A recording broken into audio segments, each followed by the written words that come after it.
Welcome, everybody. Hi, I'm Misha. I'm the rabbi at this little shul. Welcome to the new shul. We are very happy to, I am very happy to have been asked by my dad if we would put together a little something for this, something like a book launch, I guess, right? Yeah. How shall I introduce? I'll give a brief introduction. I'll tell you what to expect this evening. I'll give a quick introduction. Then Peg will speak for a bit. Then David will speak for a bit. Then they'll read some bits from the book. And then you guys can ask them whatever you want to ask. May I say one thing, Misha? Please, yes. I'm going to turn, is this loud for people? Yes. I'm going to turn it off. And I want you to tell me if you're getting stuffy and muggy, and we'll turn it back on, okay?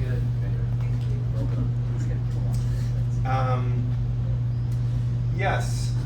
Here's my brief introduction. In the cab on the way over, when my dad was telling me of the beginnings of how you two met and such things, he described Peg's after her first encounter, her first day out there in the territories, as he said, you know how it is, it's intoxicating. That's what he said. And that tells me something about the thing that is intoxicating about this work. I think a bunch of you have, there's a few people in the room who have done this work in the territories. What's intoxicating about it, or one of the things that's intoxicating about it, is that it has a relationship with meaning and with why we're alive that feels kind of immediate when you're there, right? They call this work direct action, and there's something direct about the experience, which is really, really wonderful. For me, when I'm thinking about meaning these days, in this moment in my life where I find myself playing rabbi, I connect it to this religious question, because we're in the context of what's essentially this big war over the definition of religion, of Judaism, and of all faiths, really. And I, you go to the territories, and you see, in these kinds of cases, you'll hear, you see these people dressed in full religious garb, acting out their faith, and it's abhorrent. That's really the truth of it. And then you see some other people. Like I see one of my mentors, friends, Rabbi Arik Ashelman. One of the last times I was there, for those of you who don't know Arik, he runs an organization called Torah Tzedek, the Torah of Justice, and before that he ran Rabbis for Human Rights for 25 years.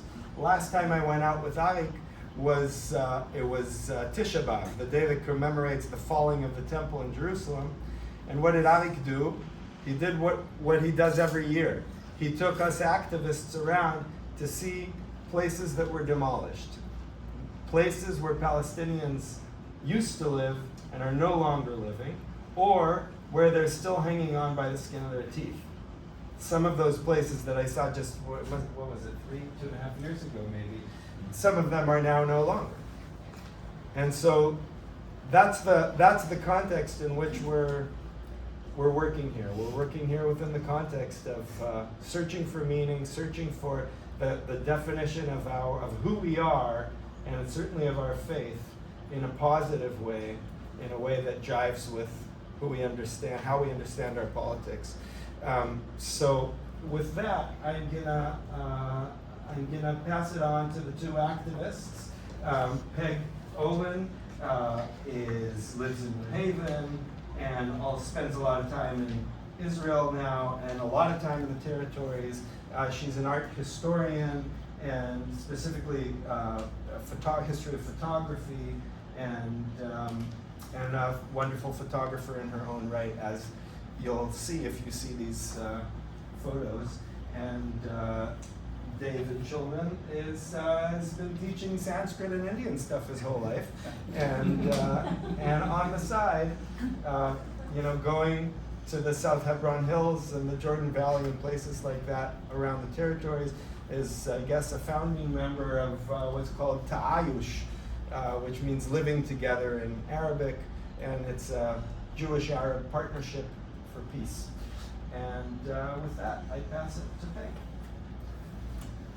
Well, David and I decided that we would start with like my origin story here. And so any of you who've heard this before, I'm sorry, you're gonna have to hear it again. Maybe there'll be some difference this time around. So I never know how far back to go, but okay, so I was never an avid Zionist. Our family didn't see a big connection to Israel because it was always a little confusing why there should be one country that we should actually celebrate for being a one ethnic, ethnicity nation, one ethnicity religious nation. We thought, separation of religion and state was, that's what I was taught. So we were actually though still drawn to the place. Anyway, but I became known as the person with the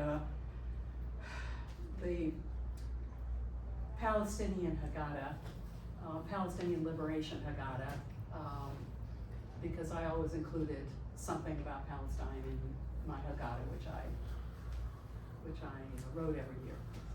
And but I didn't really do anything more than that I can think of offhand until I was asked to started collaborating with scholars in Israel, whom I respected a lot, not about Palestinian, not about Jewish or Palestinian things at all, but about photographic history and other sorts of issues.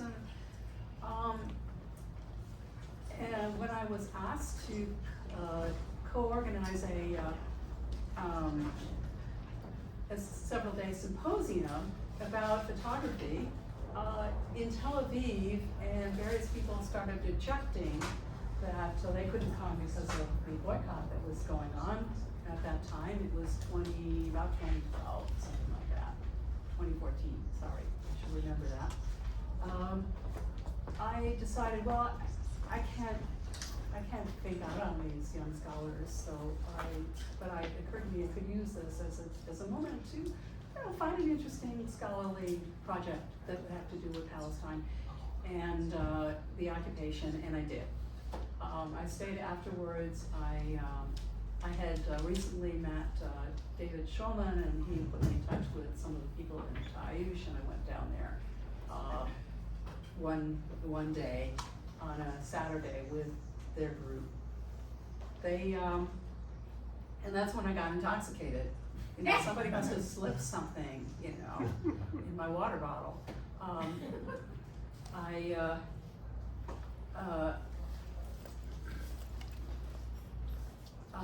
Nothing absolutely terrible. I'm not actually sure. I think nothing absolutely terrible ended up, in fact, happening that day. But I found myself running, being left off in the middle of a bus with about 4 other people, and all of us kind of clambering over the guardrail of the highway and running down a slope in the middle of nowhere. But it was really very beautiful until we found a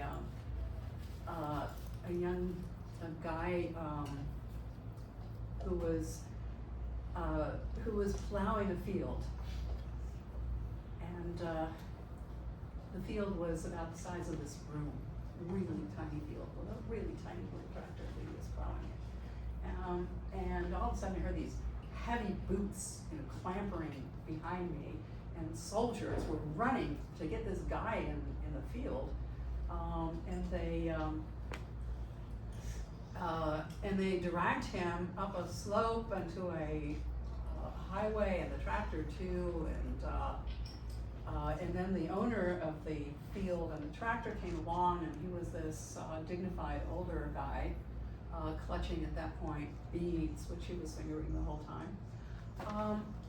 And they questioned him, and they made him show the documents, and they surrounded the tractor.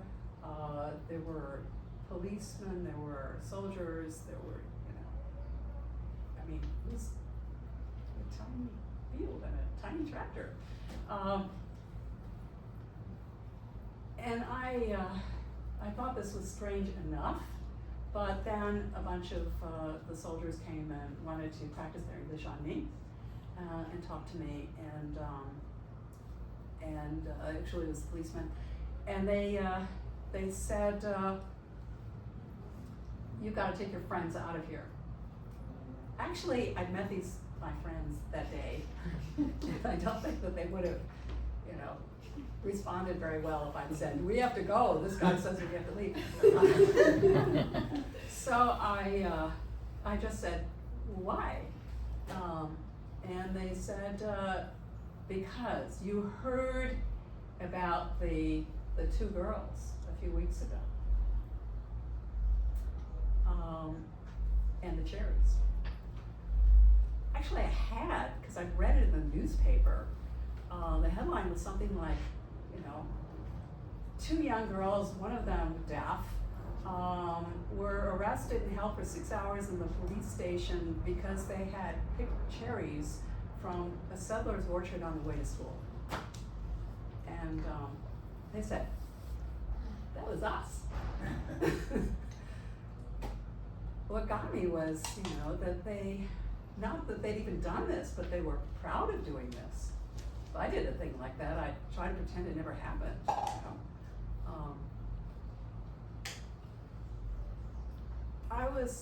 After this, I was totally hooked. I had planned to go on this journey to get writing ideas. I write about photography, and I like to write about how people use photography and political situations, and I'd been taking photographs the whole time, and when I got back to my apartment that I was renting, I looked at what I'd taken and saw that it would make an interesting story, and that I thought really, should be told probably, and so I started a blog, and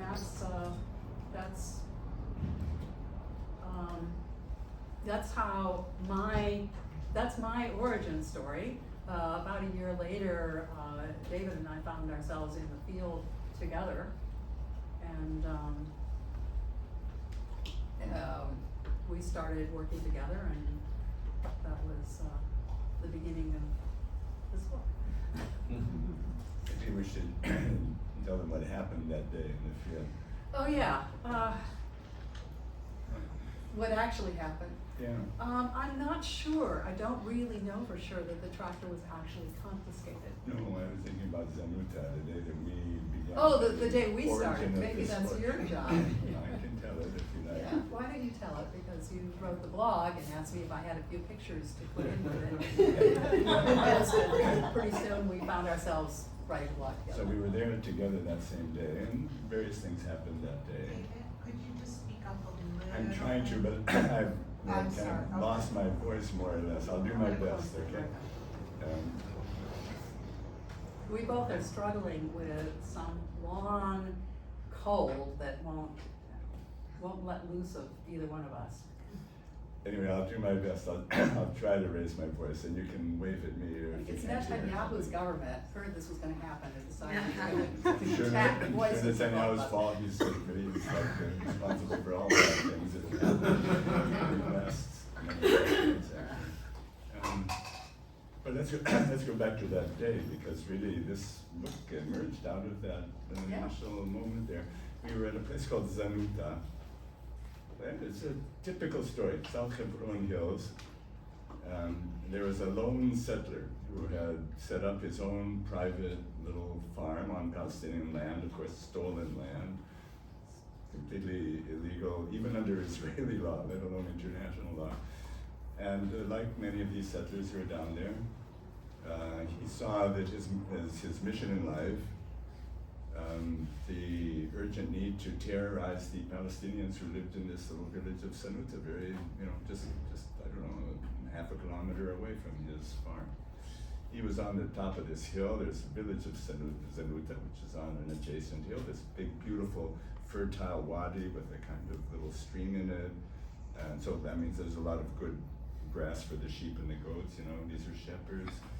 And they were like generally in the South Devon Hills, these were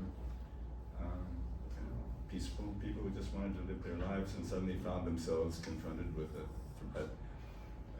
And they also discovered very quickly that if there was a problem, if this settler did whatever he wanted to do, if he was harassing them or provoking them or stealing their sheep or beating them up or shooting at them or any of those things, he discovered that the soldiers and the police would back up the settler no matter what. And these were the good days. It's a lot worse now. But anyway, on that particular day, these shepherds from Zanuta were in the wadi. It was a really beautiful thing to see in the morning. If you've never seen these flocks of sheep coming down the hill into that fertile wadi, then really, I don't know, then you've missed one of the great, glorious visions of life. It's breathtakingly beautiful. Yeah. We have pictures of it from that day in the book. So they were there, but then after a little while, the soldiers turned up like they usually would, and we were there, of course, with the shepherd. They said to him, "You have to leave. This is a closed military zone." That's the standard thing that soldiers would always do. So they would say, "What do you mean it's a closed military zone? Nobody's ever said anything." We, because since we're Jews and we're Israelis and all that, and the soldiers, think of us as somehow, I don't know, someone they could talk to. Palestinians don't talk to them. So we said to them, "What do you mean? Show us a map."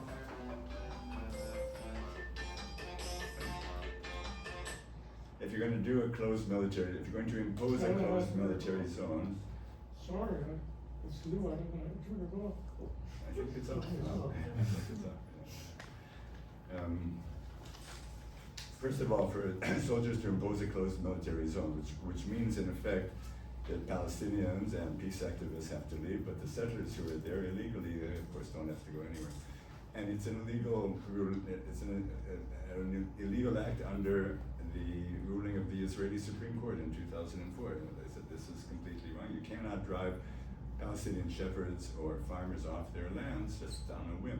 You cannot just declare arbitrarily a closed military zone.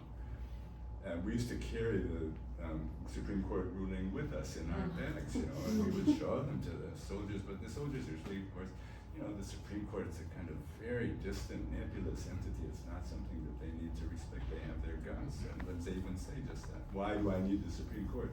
I have my gun. So all of this transpired as it usually did. Namely, we said to them, "You can't do this," and we said to them, "Show us the map," because there has to be a map, and it has to be a signed order, signed by a high officer, and all of that. And then we are supposed to, photograph the map and photograph the signed order and keep it and bring it to the court because we can submit a complaint. And if you do that over time, over enough years, we're talking about years, then there's at least a chance that the Israeli civil court, not the military courts that are active in the territories, but the Israeli civil courts, there's a good chance that they'll find in favor of the Palestinian landowners, and then the land might revert to the Palestinian owners, although usually, in order for that to happen, we have to use Gandhian nonviolent methods to force the soldiers to recognize the authority of the courts. We've done many times. That day in Zanuta, this negotiation about the military zone and threats of arrest and all that went on for some time. And eventually they did arrest the shepherd that we began with. And they also arrested an activist of ours, a good friend of ours, Guy Hirschfield, an unusual man. The best part of all of this work, you know great. Definitely unusual. Unusual. Yeah. The best part of this work is that you meet people like Guy Hirschfield and other activists. They're really wonderful. So they also arrested him. It was a very hot day in the summer, and it's a desert down there mostly. Really hot. They put him guy in the command car, and they left him there around noon in the heat, and a couple of hours went by before they eventually transferred him to a police station, and they finally, when they noticed that he was actually getting really ill, they released him, and he then made his way to Hadassah Hospital where he had a heart attack. I mean, and you know, it's not fun being arrested. We've all been through it many times and all that. It's not fun, and it can also be very kind of stressful in its own way. And I don't know, Guy is also a very sensitive person, along with other things, and he survived the heart attack, and then 2 or 3 weeks later he was back in the field. That's the way he was. After they arrested them, these two guys, the shepherd and the guy, they had this whole detachment of soldiers poking around in the valley, in the wadi, big grassy wadi, as if they had lost something. You know, and that in itself, and we have a picture of it in the book actually. If you look We at it, actually you see. weren't together. We were in separate places, but he had noticed that, and I had photographed it, as it turns out. It's an amazing thing, these soldiers, they have a whole bunch of soldiers, and they're poking around with these sticks in the grass as if they'd lost something. But in fact, they did lose something, you know, something that you can't just pick out of the grass, but something that belongs to who they are and what they're doing and what their life is like, and they lost that. So that's how it began. That was how, and that's just one simple, typical story. Today, I have to say to you, I don't want to spend the evening depressing you. I want to promise